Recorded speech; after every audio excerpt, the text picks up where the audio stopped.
نحمده ونصلي ونسلم على رسوله الكريم أما بعد فأعوذ بالله من الشيطان الرجيم بسم الله الرحمن الرحيم قال رسول الله صلى الله عليه وسلم أنا مدينة العلم وعلي بابها فمن أراد فليأت الباب مولاي صل وسلم دائما ابدا على حبيبك خير الخلق كلهم. اللہ تبارک و تعالیٰ کا بے پایان لطف و کرم اور احسان عظیم ہے کہ جس نے ہمیں اس جمعۃ المبارک کی عظیم اور بابرکت محفل میں اکٹھے ہونے کی توفیق عطا فرمائی. سب سے بڑھ کر یہ کہ ہمیں دولت ایمان سے بہرامند فرمایا. آج ہمارا موضوع گفتگو اہل بیت اطہار کا علمی مقام اور فقہ حنفی.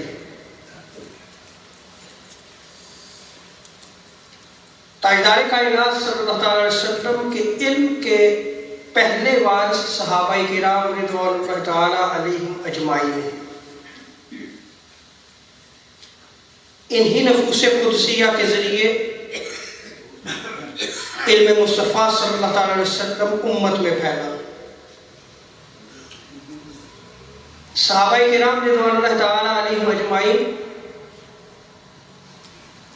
علم کو حاصل کرنے کے لیے سید عالم صلی اللہ علیہ وسلم کی بارگاہ میں حاضر ہوا کرتے تھے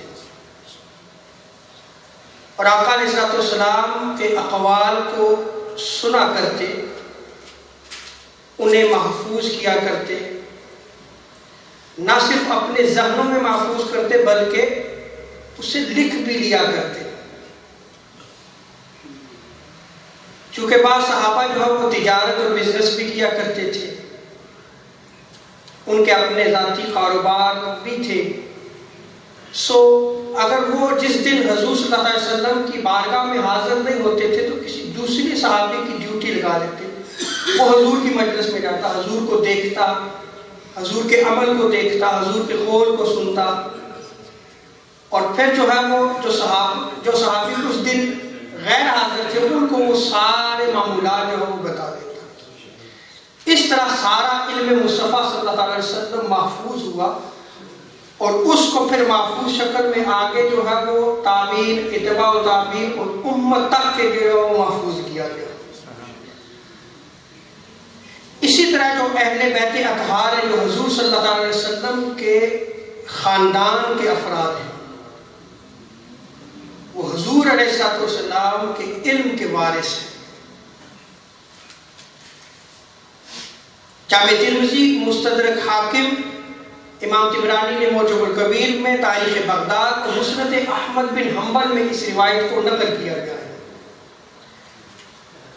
حضرت عبداللہ ابن عباس رضی اللہ تعالیٰ عنہما فرماتے ہیں کہ سید عالم صلی اللہ علیہ وسلم نے ارشاد فرمایا انا مدینۃ العلم وعلی بابھا، کہ میں شہر مدینہ ہوں اور اس علم کے شہر کے دروازے جو ہیں وہ علی المرتضیٰ ہیں. فمن اراد فلیأت الباب، اور جو اس شہر علم میں داخل ہونا چاہتا ہے وہ اس دروازے تک آئے. حضرت جابر بن عبداللہ رضی اللہ تعالیٰ عنہ کی روایت میں آتا ہے، اس روایت کو مستدرک حاکم میں اور معجم الکبیر میں نقل کیا گیا ہے.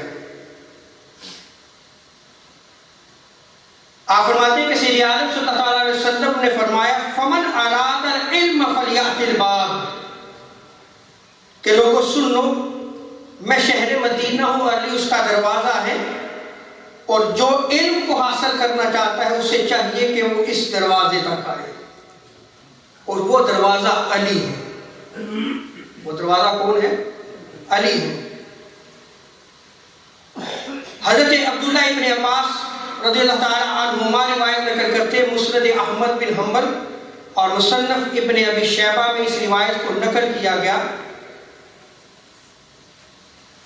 کہ حضرت عمر فاروق رضی اللہ تعالی عنہ فرمایا کرتے تھے. دیکھیں جب یہ شان سید عالم صلی اللہ علیہ وسلم نے بیان فرمائی اور صحابہ کرام رضوان اللہ تعالیٰ علیہم اجمعین اس کی باقاعدہ پھر تصدیق کیا کرتے تھے. جیسے کہ حضرت عمر فاروق فرمایا کرتے علی اقضانا، کہ حضرت مولا علی المرتضیٰ ہمارے سب سے بڑے قاضی ہیں، چیف جسٹس ہے، فیصلہ کرنے والے ہیں. یہ کون فرما رہا ہے؟ سیدنا عمر فاروق رضی اللہ تعالی عنہ. اسی لیے حضرت سعید بن مسیب فرماتے ہیں، اس روایت کو مسند احمد بن حنبل اور طبقات الکبریٰ میں نقل کیا گیا ہے کہ حضرت عمر فاروق رضی اللہ تعالی عنہ ایسے مشکل مسئلہ سے پناہ مانگتے تھے جس کے حل کے لیے مولا علی المرتضیٰ ان کے پاس موجود نہ ہو. یعنی جو ان کی کیبنٹ تھی، جو عمر فاروق رضی اللہ تعالیٰ عنہ فیصلہ لیا کرتے تھے، جو مسائل آپ کے پاس آیا کرتے تھے، اس میں مولا علی المرتضیٰ رضی اللہ تعالیٰ عنہ شامل ہوا کرتے تھے، اور آپ کے بغیر جو ہے وہ فیصلہ نہیں کیا جاتا تھا. اسی لیے مشکل مسائل جب بھی پیش آتے تو صحابہ کرام حضرت مولا علی المرتضیٰ کرم اللہ وجہہ الکریم کی طرف جو ہے وہ رجوع کیا کرتے تھے. اور عمر فاروق رضی اللہ تعالیٰ عنہ فرمایا کرتے، مسند احمد بن حنبل طبقات الکبریٰ میں اس روایت کو نقل کیا گیا، لولا علی لہلک عمر، اگر علی نہ ہوتے تو عمر ہلاک ہو جاتا. اگر علی نہ ہوتے تو عمر ہلاک ہو جاتا، کیونکہ اہل بیت اطہار میں حضرت مولا علی المرتضیٰ بھی ہے. اور پھر آگے جو آپ کا سارا خانوادہ اس علم نبوت کا وارث ہوا. اور سیدہ عائشہ صدیقہ رضی اللہ تعالی عنہ حضرت مولا علی المرتضیٰ کے حوالے سے بیان فرماتی ہیں. امام بخاری نے تاریخ الکبیر میں اس روایت کو نقل کیا ہے. ابن عساکر نے تاریخ دمشق میں نقل کیا ہے، علی اعلم الناس بالسنہ، کہ علی سب سے بڑھ کر لوگوں میں سب سے زیادہ سنت کا علم رکھنے والے ہیں. تو یہ صحابہ کرام بھی جو ہے وہ اعتراف کیا کرتے تھے. امام ابو حنیفہ، چونکہ ہم فقہ حنفی سے تعلق رکھتے ہیں، ہمارا اسکول آف تھاٹ جو ہے وہ حنفی فقہ ہے. یہ یاد رکھنے کہ السواد الاعظم، میجورٹی آف امہ یا اہل سنت و جماعت، یہ 4 اسکول آف تھاٹس ہیں. یہ سارے قرآن و سنت پر عمل کرنے والے ہیں اور ان سب کے پاس قرآن و سنت کے دلائل موجود ہیں.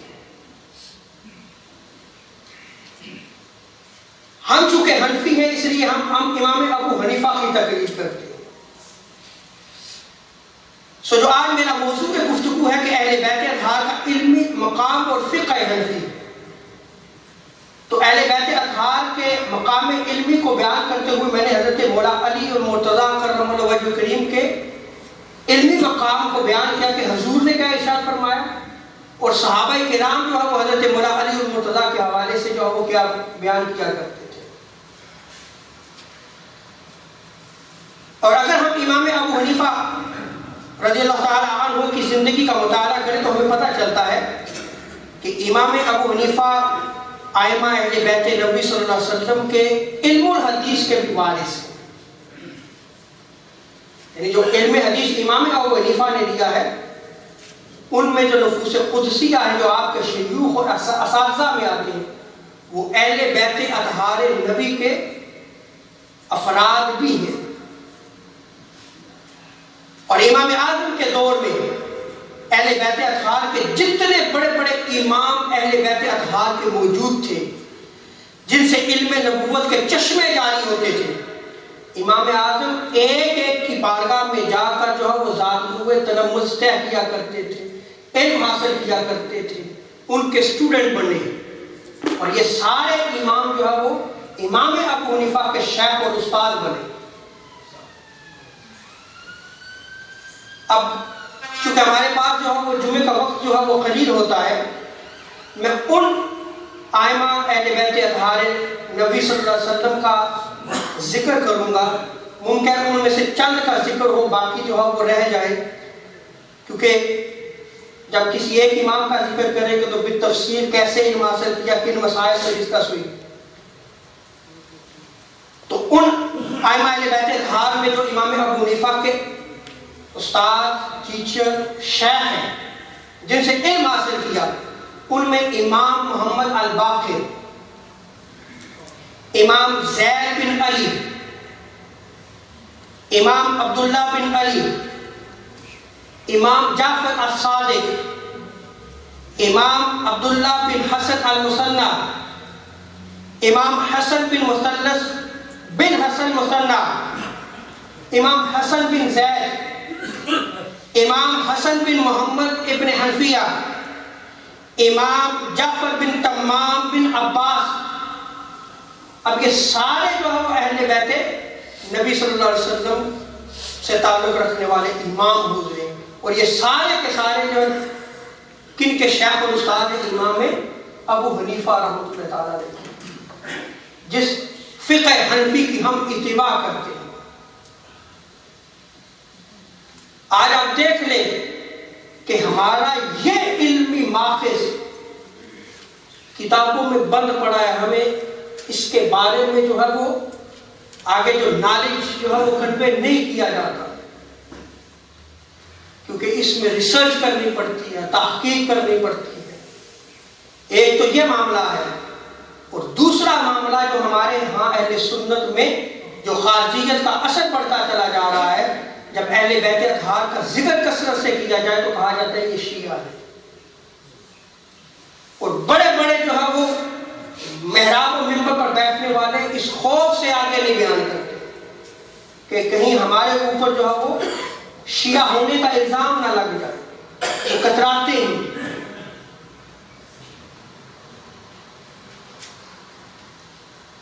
تو سب سے پہلے امام محمد الباقر علیہ السلام کا ہم ذکر کریں گے، جو امام ابو حنیفہ کے شیخ اور استاد ہیں. اور ان کا استاد ہونا، ان کا ٹیچر ہونا، جن شیوخ، جن ائمہ نے بیان کیا ہے، ان میں امام ابن ابی حاتم، امام مزی، امام ذہبی، امام عسقلانی اور امام جلال الدین سیوطی رحمۃ اللہ تعالی علیہ نے اپنی کتابوں میں ان کا ذکر کیا ہے کہ امام محمد الباقر امام ابو حنیفہ کے شیخ اور استاد ہیں. امام محمد باقر کا پورا نام ابو جعفر محمد بن علی زین العابدین ہے، یعنی آپ زین العابدین علیہ السلام کے صاحبزادے ہیں. امام محمد باقر کا علمی مقام و مرتبہ بیان کرنے سے قبل جو آقا علیہ الصلوۃ والسلام نے حضرت جابر بن عبداللہ جو صحابی رسول ہے ان کی زبانی جو سلام بھیجا، اس واقعے کو نقل کرنا ضروری سمجھتا ہوں. یہ جو میں روایت آپ کے سامنے نقل کر رہا ہوں، کیونکہ امام محمد الباقر وہ خوش نصیب شخص ہے جنہیں تاجدار کائنات صلی اللہ علیہ وسلم نے اپنی حیات مبارکہ میں سلام بھیجا. اللہ اکبر. اور اس روایت کو نقل کرنے والے امام ابن عساکر، ابن جوزی، ابن تیمیہ، ابن حجر المکی اور علامہ محمد بن حسن، ان سارے ائمہ نے اس روایت کو جو ہے وہ نقل کیا ہے. اور جو روایت میں آپ کے سامنے نقل کر رہا ہوں یہ ابن عساکر کی ہے، اور ابن جوزی نے جو ہے یہ تذکرۃ الخواص میں اس روایت کو نقل کیا ہے. ابن تیمیہ نے جو ہے وہ منہاج السنہ النبویہ میں اس روایت کو نقل کیا ہے. ابن حجر مکی نے الصواعق المحرقہ میں نقل کیا ہے. میں یہ ساری روایات جو میں آپ کے سامنے رکھ رہا ہوں، کوئی یہ شخص نہ کہے کہ یہ شاید شیعہ کی روایات ہیں، یہ ہم اہل سنت و جماعت کی روایات ہیں.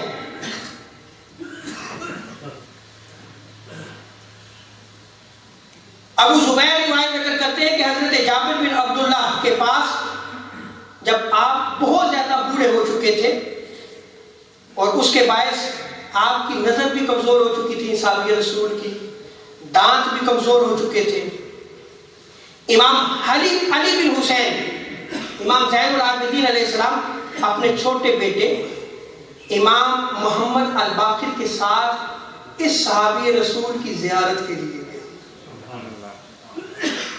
سو ولی کی زیارت کرنا جو ہے یہ یاد رکھ لیں یہ سنت ہے. جیسے حضور علیہ السلام صحابہ کی زیارت کے لیے جایا کرتے, اور مسلم شریف میں آتا ہے کہ آقا علیہ السلام نے ایک تابعی ہے, عظیم تابعی, تو ساری زندگی جو ہے وہ حضور صلی اللہ علیہ وسلم کی بارگاہ میں جو ہے وہ حاضر نہ ہو سکے,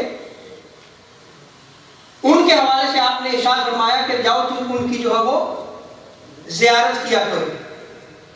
اب ان کا ذہن سے میرا جو ہے وہ نام جو ہے وہ اتر گیا, حضرت اویس قرنی. حضرت اویس ان کی زیارت کے لیے آپ نے حکم دیا. تو یہ سنت ہے اکابر کی زیارت کے لیے جانا, ان کی مجلس میں بیٹھنا, ان سے فیض لینا, ان سے علم لینا. تو امام زین العابدین جب اس صحابی رسول کی بارگاہ میں گئے تو آگے دیکھیے کہ امام کا عمل دیکھیے. امام زین العابدین نے اپنے بیٹے سے کہا کہ اپنے چچا کے پاس جاؤ اور جھک کر ان کے سر کا بوسہ لو.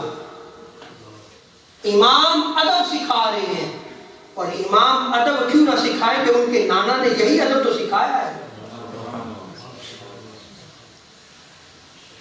کیا آج ہم اپنی اولاد کو یہ ادب سکھاتے ہیں؟ کوئی بڑا آ جائے تو ہم سکھاتے ہیں کہ بیٹا اس طرح کرو, بیٹا اس طرح جو ہے یہ آپ کے بڑے ہیں. ہماری حالت یقین جاننے یہ ہو چکی ہے, اکثر و بیشتر جو ہے وہ گھروں میں آنا جانا ہوتا ہے, اولاد بیٹھی ہوئی ہے, وہ موبائل ٹیبلٹس پہ بیزی ہے, کوئی آیا انہیں کوئی خبر نہیں ہے, وہ بیٹھے رہیں گے. بڑے حضرات چپ کر کے مل لیں گے لیکن اپنے چھوٹوں کو ادب نہیں سکھائیں گے. تو جب ہم خود اپنی اولاد کو ادب نہیں سکھائیں گے, دین نہیں سکھائیں گے, تو پتہ ہے آپ کو اس کا قصوروار کون بنتا ہے؟ مسیحتے مولوی جڑا بیٹھے ہے تو کوئی سکھانا ہی کوئی نہیں. یہاں پہ بات ختم کر دیتے ہیں. پہلی ذمہ داری والدین کی ہے. آپ امام کا عمل دیکھیں کہ انہوں نے اپنے بیٹے کو کیا تعلیم دی, جاؤ جھک کر سلام کرو اور ان کے سر کا بوسہ دو. یہ وہ شخصیت ہے کہ جنہوں نے تاجدار کائنات صلی اللہ علیہ وسلم کی زیارت کی ہے, جنہوں نے حضور کے دین کی خدمت کی ہے, جو ہمارے نانا کے دین کو پھیلانے والے ہیں. ان کا ادب جو ہے وہ امام سکھا رہے ہیں. تو اس پر جب امام الباقر نے یہ عمل کیا تو حضرت جابر بن عبداللہ نے پوچھا یہ کون ہے؟ تو امام زین العابدین فرمانے لگے یہ میرا بیٹا محمد ہے, یہ میرا بیٹا محمد ہے. جب حضرت جابر بن عبداللہ کو یہ پتہ چلا کہ آپ کے بیٹے محمد, اسی وقت اپنے سینے سے چمٹا لیا اور رو دیے. جو مجلس میں بیٹھے ہوئے تھے وہ بڑے حیران ہوئے. تو ان میں سے کسی نے پوچھا کہ یہ آپ عمل کیوں کر رہے ہیں؟ انہوں نے فرمایا سنو کہ تاجدار کائنات صلی اللہ علیہ وسلم نے آپ کے لیے سلام بھیجا ہوا ہے. اس محمد الباقر کے لیے سلام بھیجا ہوا ہے. آج میں وہ سلام ان کی بارگاہ میں پہنچاؤں گا. یہ میری ڈیوٹی لگائی گئی تھی. حضرت جابر بن عبداللہ بیان فرماتے ہیں کہ میں اب سارا واقعہ وہ نقل کرتے ہیں کہ میں تاجدار کائنات صلی اللہ علیہ وسلم کی بارگاہ اقدس میں حاضر تھا. اس دوران حضرت امام حسین علیہ السلام کھیلتے ہوئے آپ کے پاس آئے. آپ نے امام حسین کو اٹھایا, بوسہ دیا, اپنے سینہ مبارک سے لگایا, اپنے سینہ مبارک سے لگایا اور بوسہ لے کر اپنے پہلو مبارک پہ بٹھا کر پھر فرمایا میرے اس بیٹے کے ہاں ایک لڑکا پیدا ہوگا جس کا نام علی ہوگا. وہ زین العابدین جن کا نام علی ہوگا. اللہ اکبر.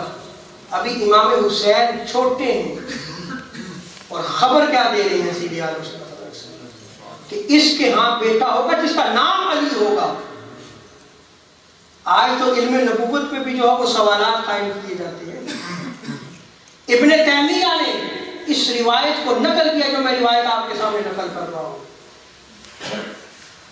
حضور صلی اللہ علیہ وسلم پہلے خبر دے رہے ہیں کہ میرے حسین کے ہاں جو ہے وہ ایک لڑکا ہوگا جس کا نام علی ہوگا، اور جب قیامت کا دن ہوگا تو ایک ندا دینے والا عرش سے ندا دے گا تو سید العابدین کھڑا ہو جائے گا، تو امام زین العابدین کو سید العابدین حضور صلی اللہ علیہ وسلم نے بیان فرمایا کہ آپ جو سجدے کرنے والے ہیں، عبادات کرنے والے، ان کے سردار ہیں آپ. اور پھر آگے آقا علیہ السلام نے فرمایا کہ پھر جب سید العابدین کھڑے ہوں گے اور اس کے بعد فرمایا کہ ان کے ہاں ایک لڑکا پیدا ہوگا جن کا نام محمد ہوگا، جن کا نام، اور وہ محمد الباقر تھے جو امام زین العابدین کے بیٹے تھے. اور چونکہ اس مجلس میں حضرت جابر موجود تھے تو حضور یہ بھی علم رکھتے تھے کہ میرا یہ صحابی اس وقت تک زندہ رہے گا. پھر باقی صحابہ بھی تو موجود تھے نا، کسی ایک کی ڈیوٹی نہیں لگائی. جس نے ڈیوٹی سر انجام دینی تھی حضور کو پتا تھا کہ یہ اس وقت تک زندہ رہیں گے. فرمایا اے جابر سن لو، جب تم اسے دیکھو جب محمد پیدا ہو اور اسے دیکھو تو میری طرف سے اسے سلام کہنا اور جان لینا کہ اس دن کے بعد تمہاری زندگی کم ہو کر رہ جائے گی. چنانچہ حضرت جابر اس دن کے بعد 10 دن یا کچھ دن اور زندہ رہ کر وصال فرما گئے. وہ جو حضور نے ڈیوٹی لگائی تھی وہ پوری کی. تو امام محمد الباقر علیہ السلام کا یہ مقام و مرتبہ ہے. دوسری روایت میں آتا ہے جس کو ابن جوزی نے نقل کیا ہے کہ امام ابو جعفر محمد الباقر حضرت جابر رضی اللہ تعالیٰ عنہ کے پاس حاضر ہوئے تو آپ نے انہیں سلام کرنے کے بعد پوچھا کہ آپ کون ہیں. یہ دوسری روایت ہے کہ آپ خود حاضر ہوئے. انہوں نے کہا کہ میں محمد بن علی بن حسین ہوں. تو جب انہوں نے سنا تو آپ نے فرمایا آپ میرے قریب ہو جائیں، آپ خانوادے رسول سے تعلق رکھتے ہیں. بس جب امام محمد الباقر قریب ہوئے تو صحابی رسول کا عمل دیکھیے حضرت جابر بن عبداللہ کا. جب قریب ہوئے تو آپ نے ان کے ہاتھوں اور پاؤں کا بوسہ لیا. یہ ادب کون سکھا رہا ہے ہمیں؟ اہل بیت اطہار کا. آج تو ہم نے ان اماموں کو، ان اہل بیت اطہار کے ناموں کو، ان کی زندگیوں کو اٹھا کے کسی دوسرے فرقے میں ڈال دیا.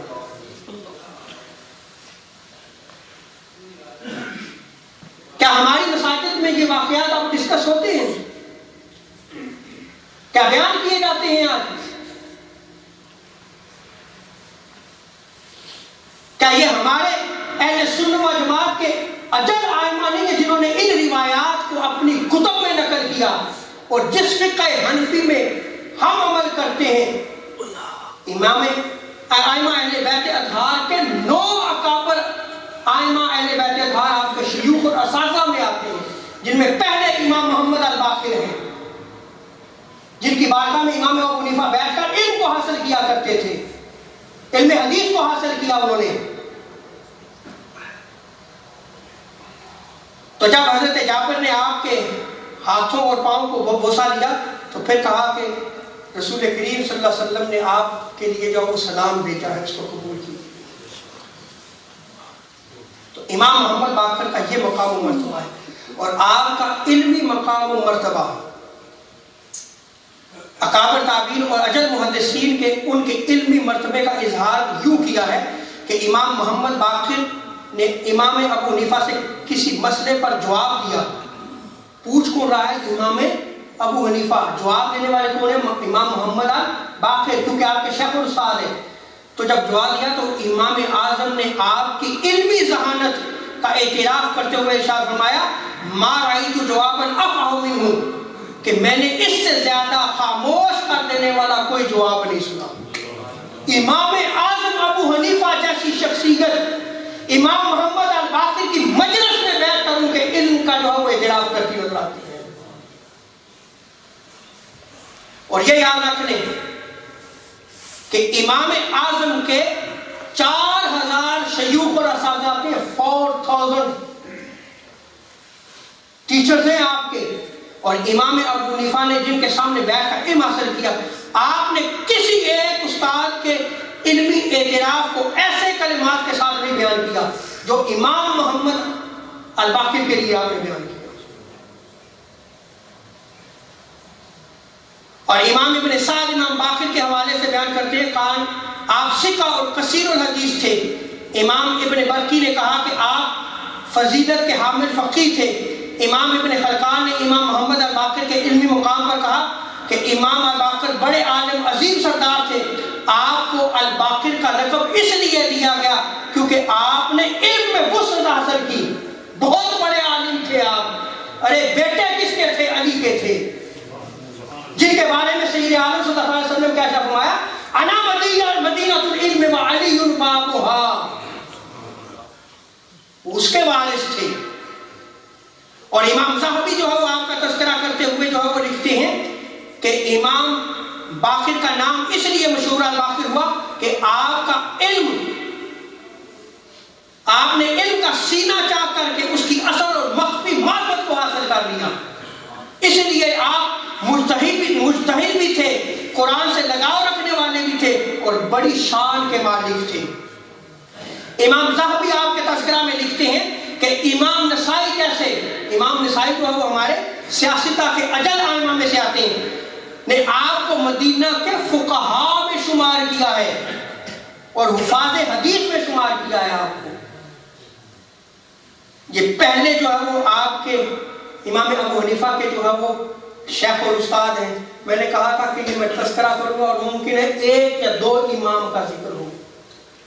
اب میں اگر یہ موضوع میں جاری رکھنا چاہتا ہوں لیکن مجھے ایک خوف پھر بھی موجود رہتا ہے، میں ڈرتا نہیں ہوں، میں نے 4 جمعے جو وہ لگائے اہل بیت اطہار پہ، لیکن پھر بھی جو ہے وہ کچھ لوگ کہیں اعتراض نہ کرنا شروع کر دیں کہ انہوں نے یہی موضوع لبے ہے، لہذا اس موضوع کو میں اگلے سال پہ چھوڑوں گا، اور اگلے سال جو ہے انشاءاللہ تبارک و تعالیٰ محرم الحرام میں جب اس موضوع کو لوں گا تو میں مکمل کروں گا۔